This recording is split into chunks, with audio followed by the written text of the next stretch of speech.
Hey, what's up again? It's Ed from Kansas City. I want to talk with you today about reselling and buying liquidation. Just a little bit of experience that I've gathered during my reselling and purchasing liquidation pallets over the years. So here's some pointers and some tips for you to kind of give you an edge if you're looking to do this, especially if you're looking to do it full time. So one of the first things that you probably have heard this before, or you might even know this already. You don't want to be complacent.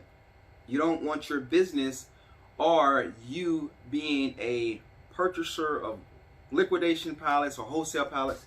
You don't want that to be stagnant, and you don't want to go around the same circle always. You want to grow. You want your business to grow. You want to increase. And so I'm going to share a little bit of my experience with you. I'm going to just give you a little bit of advice and a little bit of something to help you further along. So one of the things you want to do, no matter where you're getting your liquidation pallets from or your wholesale items to resell from, no matter where you're getting your inventory from, or no matter where you're sourcing your products to resell from, no matter where you're getting them from, every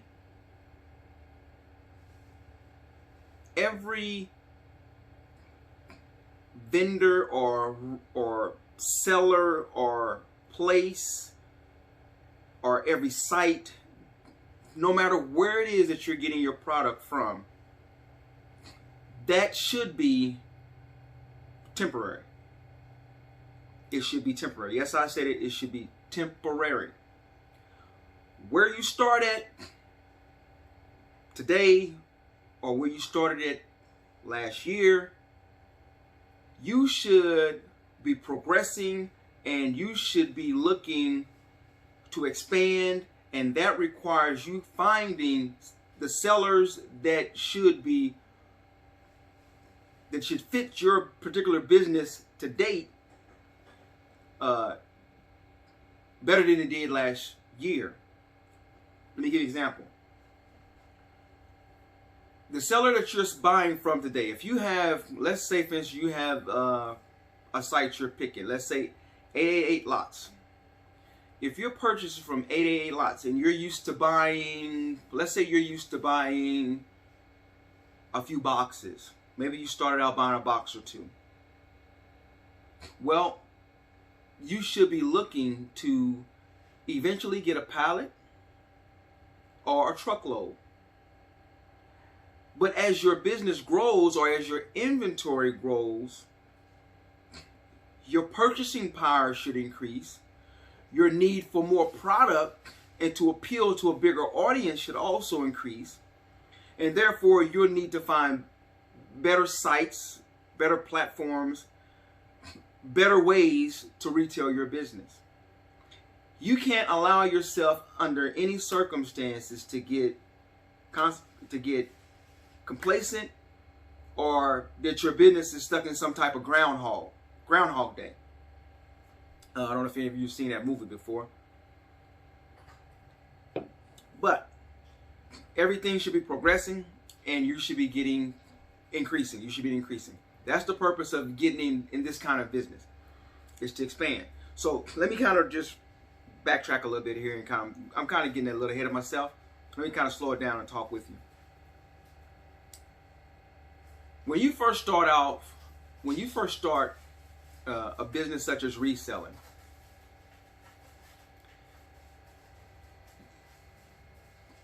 after being in it for a few months, maybe a year, you shouldn't be on the same level. That's not what you want. And you shouldn't reach a point where you're going from pallet to pallet or box to box. It's kind of like, in a sense, working a job where you're living paycheck to paycheck.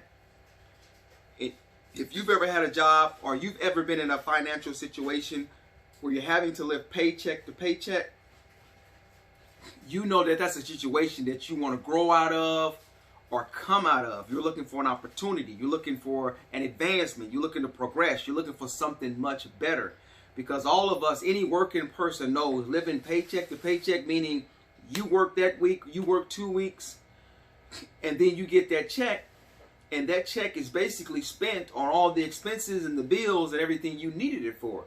So that money is gone. So now you're banking off last week's work and the week, the current week's, looking ahead to the current week to make that check again, to possibly have some type of extra cash, or to possibly pay more bills.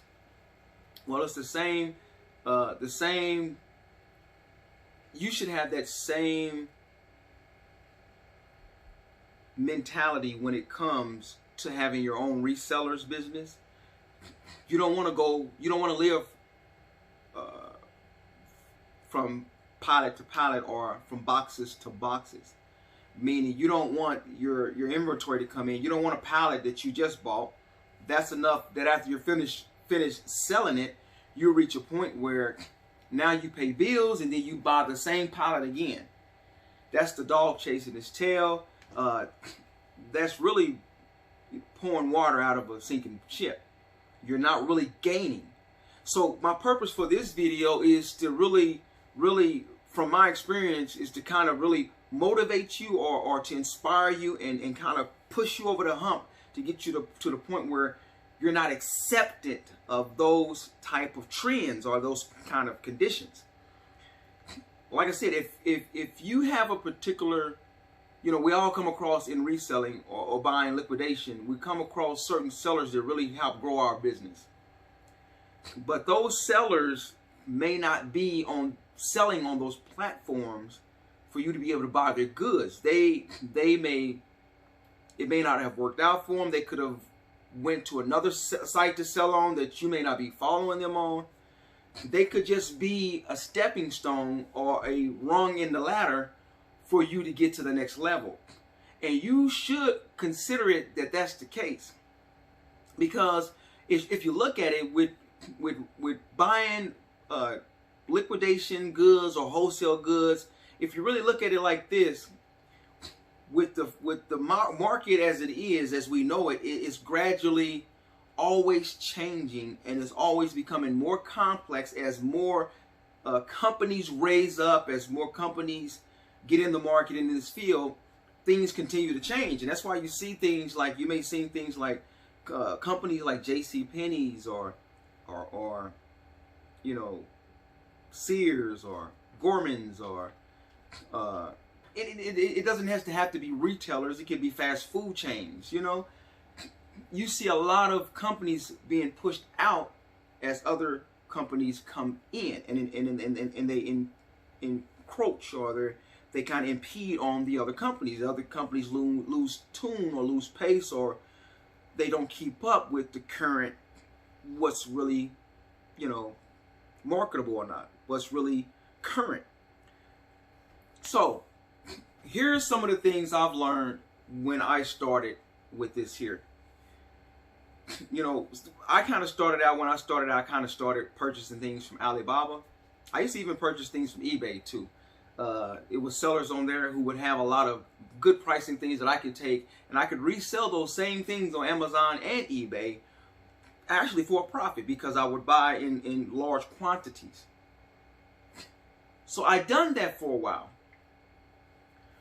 But it reaches a point where, as I said, every level that you're on has to be just a temporary stage. Kind of like being in school. You go from preschool to kindergarten, first grade, leads to second grade. And that's how this business must be for you. Whatever level you're on, wherever you're at today, you should not necessarily be in that same situation a couple of years later. You should have found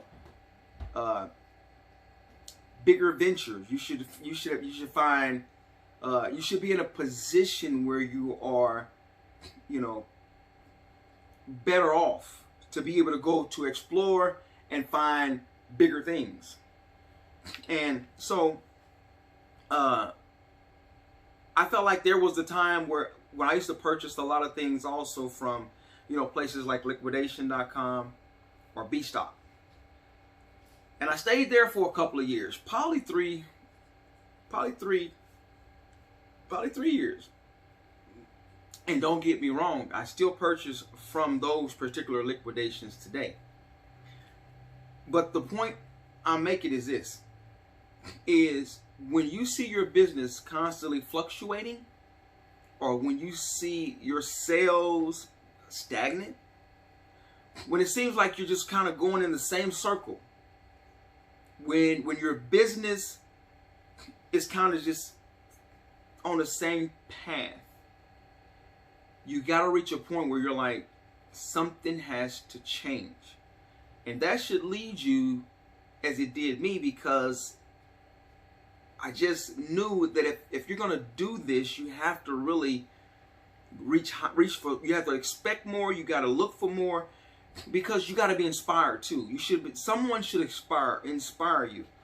And if the people you're purchasing your goods from, your product from, if they don't inspire you, or if something on the inside doesn't inspire you, then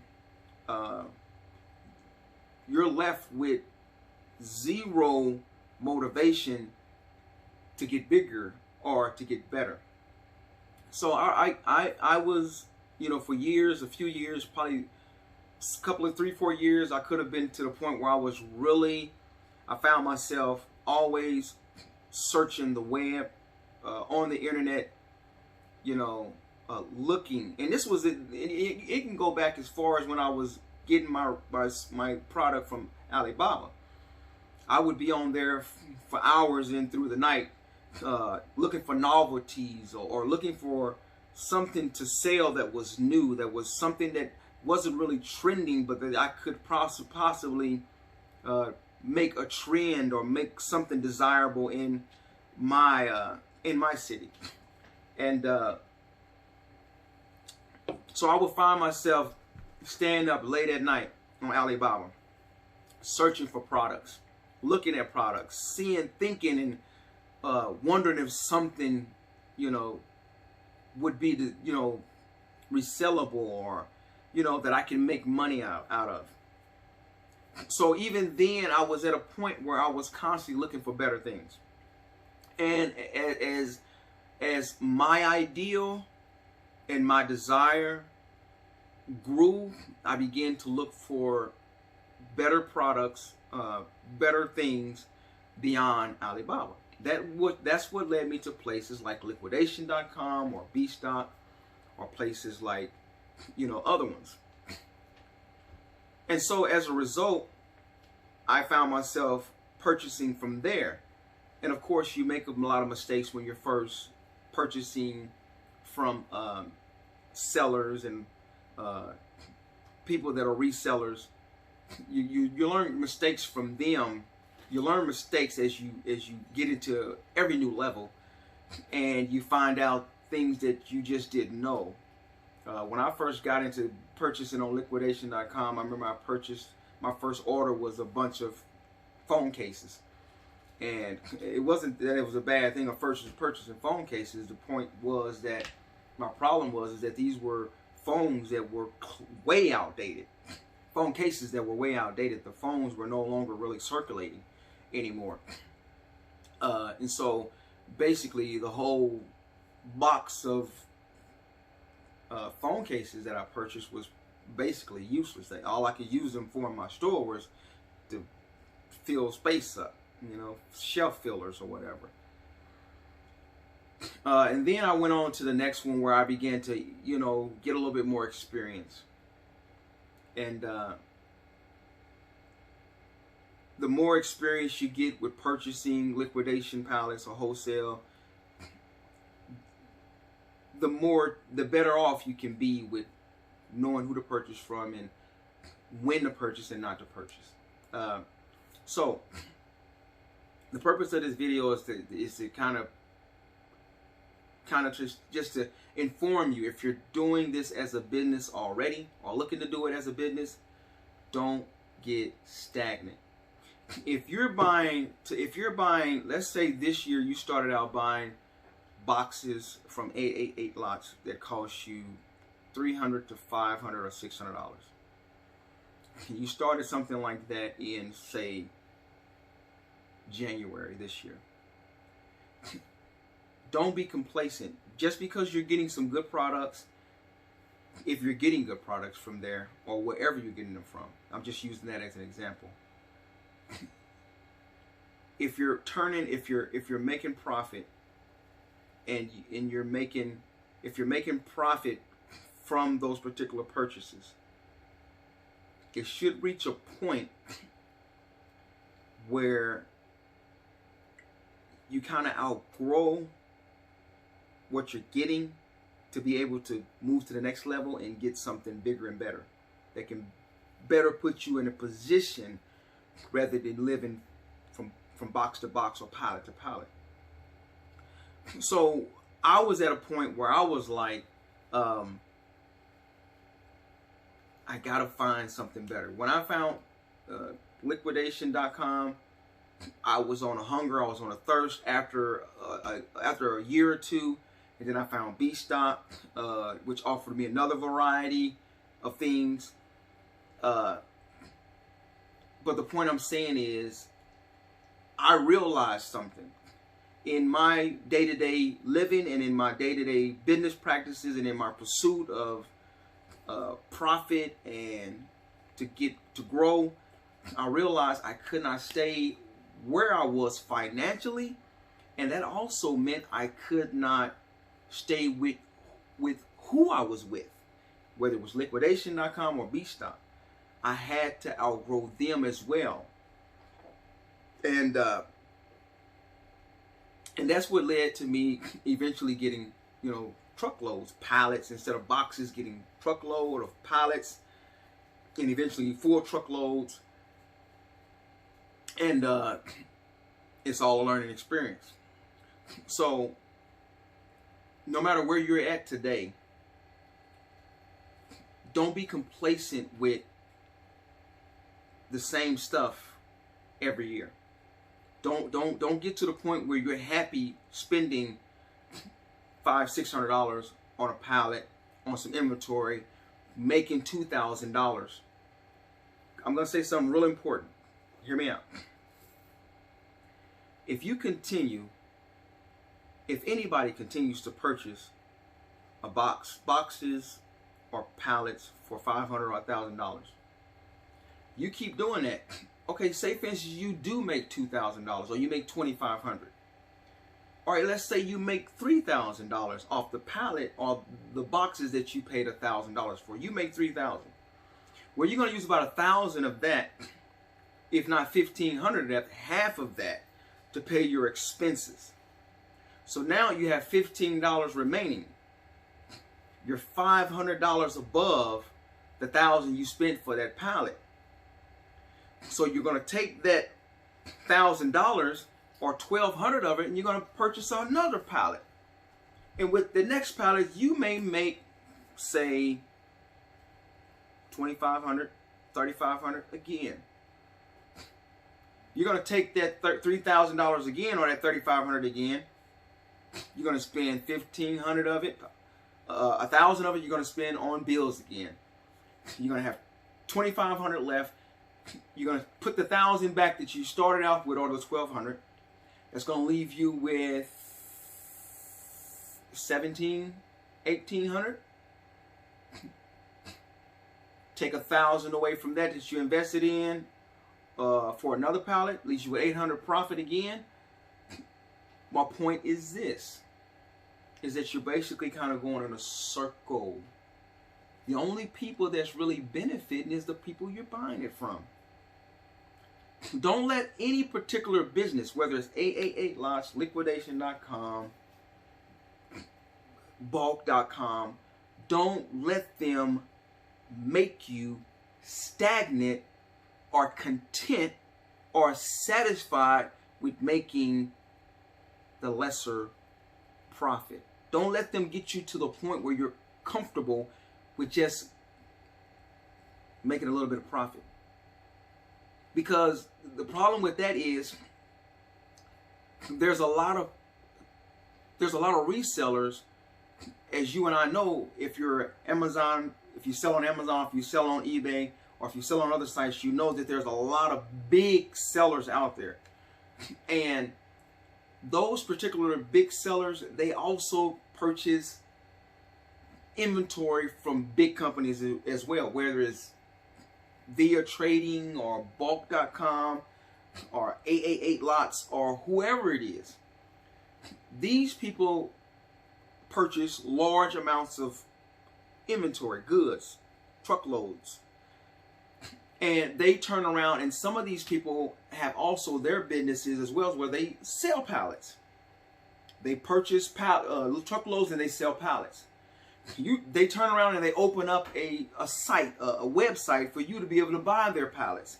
You turn around and you buy their pallets, whether you buy them for $300, whether you buy them for $500, whether you buy them for $1,000. You're turning around and you're buying those pallets where they're buying truckloads to sell you pallets. They are the ones that are constantly growing, where they got you stuck in a being satisfied with buying a lot of the stuff that they particularly can afford to or don't mind giving up, while they sell their main products individually on Amazon or eBay or somewhere else. So I recently yesterday was a really big day for me. Yesterday I was really upset with myself because I lost bidding on something, and I really wanted this Gaylord, this pallet, and it was with electronics, and I went all out. I bid. I started out with about, I think I started out with about 3,000, and from there I got outbid. I bid about 5, then I bid 6, then I bid 8,000, then I turned around and bid 10,000. And I was really hoping I would win this because the MSRP had damn near $200,000 worth of product. And of course, this has all your stuff in it, you know, Samsung, Apple, LG, it had everything. Well, I ended up bidding, my final bid that I bid was 16,000. I still lost. But I was kind of really depressed after that because I felt that this particular order would have been what I needed to help push me to a new level of where I really needed to be before this year is up. And of course I didn't get it, but it taught me something. It really taught me something on how I can't, and neither can you, allow yourself to not be aggressive enough to stretch your business or for the benefit of your business. Someone obviously won that particular lot that had more buying power than I did. Obviously, right? I bid all I could. And so I ended up losing it, but the point that I'm making is that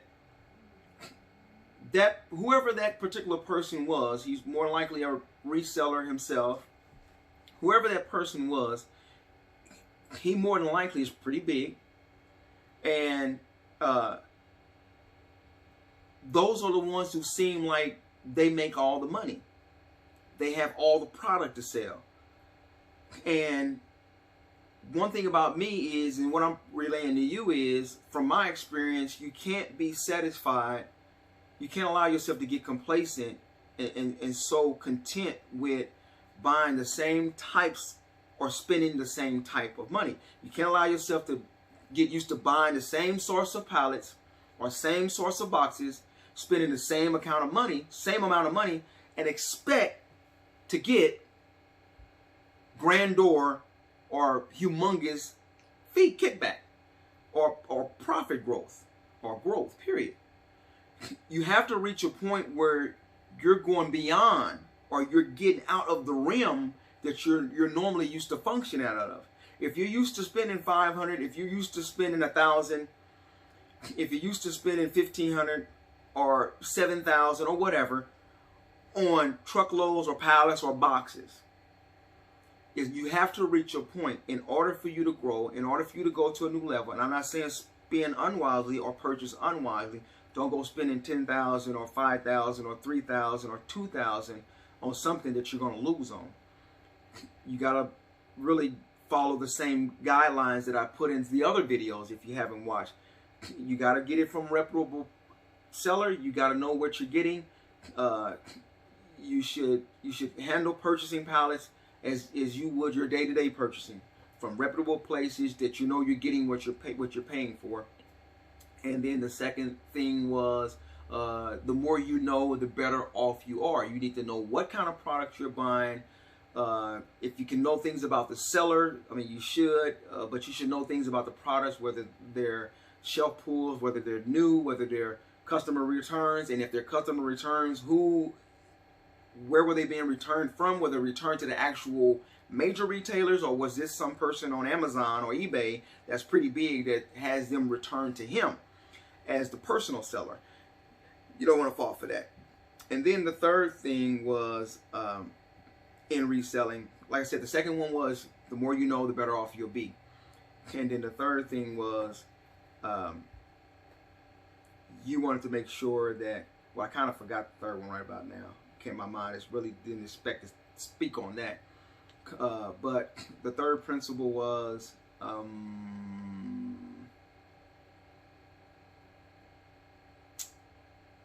knowing where you, reputable seller, dependable seller, trustworthy seller. The more you know, which meant avoiding buying mystery boxes. Don't waste your money on mystery boxes. So you want to know, the more you know, you want to get something with a manifest, you want to know the condition, you want to possibly know the seller, you want to, all of that. And then the third thing was,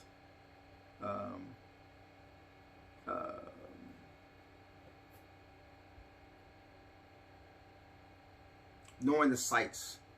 Like, was it the sites to get it from? The right places to get it from? I think that's the first one, right? I'm not sure. But anyway, my mind's not on that level right now. But the point I'm making is that don't get stagnant. Don't let any liquidation site, don't let any of the big sellers, don't let them get you satisfied and complacent. And don't just be a buck for them. Don't just be a benefit to them. You gotta draw some type of inspiration from them. You gotta look to be like them. You gotta aspire to be like them, if not better.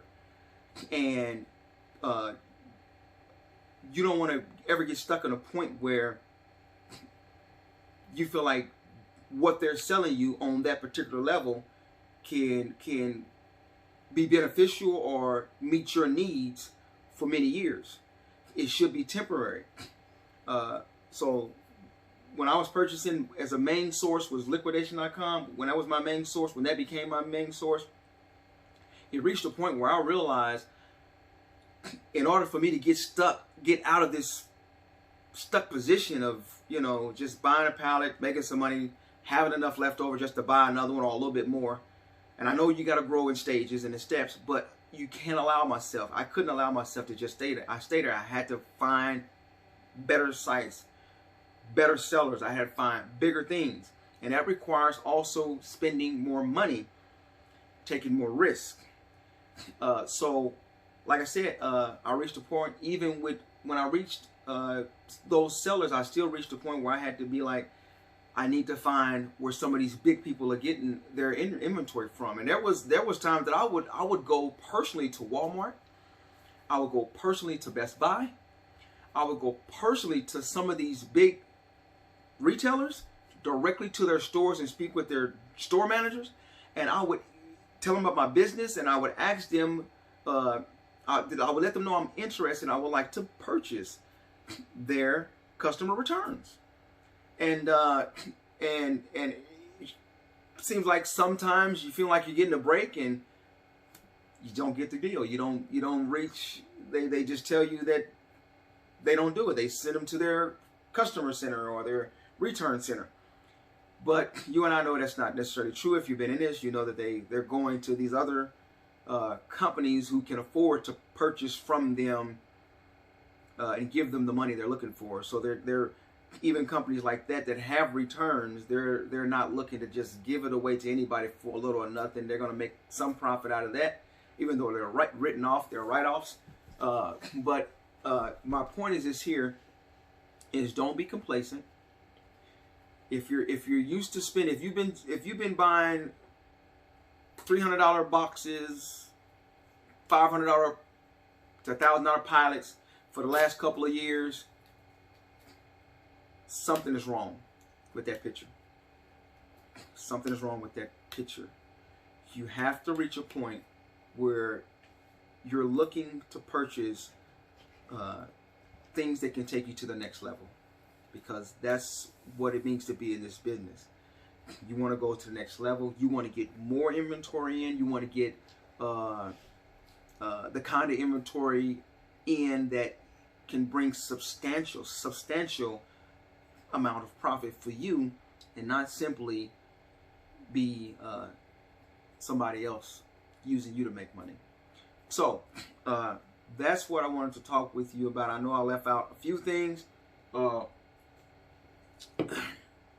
do plan on having this week, if not next week, depending on when the truckload gets here. Plan on doing some unboxing. I'm going to do an unboxing for you, a couple of videos on that, and kind of share with you some of the inventory that I do get in. So we're going to do an unboxing on that. Hopefully Friday.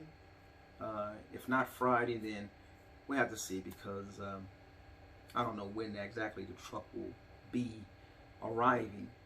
But so that's all I just wanted to kind of do, is just really talk with you and let you know, whether you're buying from AAA lots or bulk.com or liquidation.com or from any liquidator, any wholesaler, don't get complacent. Don't be satisfied with just continually purchasing from them. You're going to have to reach a point or prepare your mind to get ready to be able to be the person that you're selling those same boxes